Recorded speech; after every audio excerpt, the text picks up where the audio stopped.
FORA.tv. The world is thinking. On the one hand, we have to plan our seasons far in advance because of the competition. Primarily it's because of the competition for singers.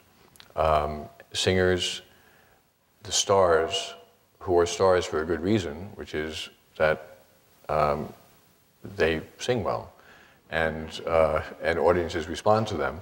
The stars are being wooed by multiple opera companies, the Met, La Scala, the Paris Opera, the Royal Opera, Spanish opera companies that up until the recent decline of the Spanish economy were planning even farther ahead than we were.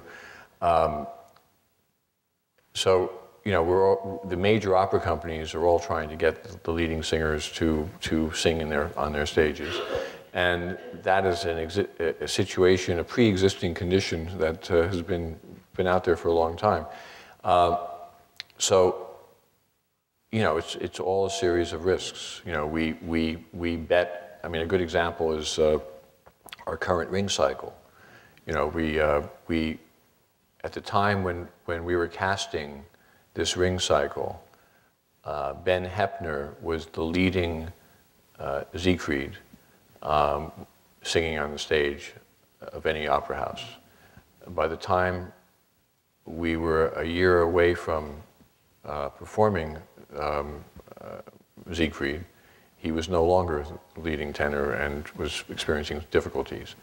We then cast a very promising tenor, Gary Lehman, who had had success on the stage of the Met singing in Tristan, had never sung Siegfried, but we thought that he had and he does, has the voice that potentially could make him a great Siegfried. And he spent many months preparing for the role, was excited and looking forward to it. And in the rehearsals leading up to the premiere of the new production in October, was suffering physical problems, which many singers suffer from time to time, and could not get the role in a comfortable place for him.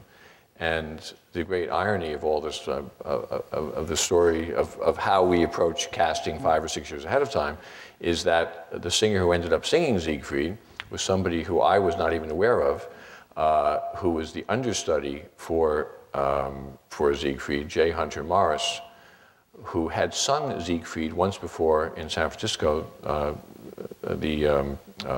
last summer, but who had never sung, he'd never sung a major role on the stage of the Met, and was, you know, sort of in the shadows and in obscurity when suddenly somebody in the music staff said to me, you know, this is the guy who could step in for Gary Lehman. And this was 2 days before the final dress rehearsal.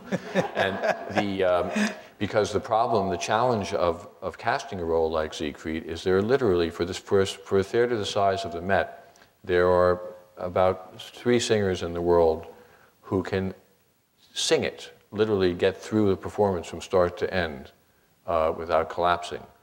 And he was not on our list. So he sang, he sort of, you know, he sang for us, and it became obvious that he was the only person who was available, and we threw him out there on the stage in the dress rehearsal, and it was one of the great miracles.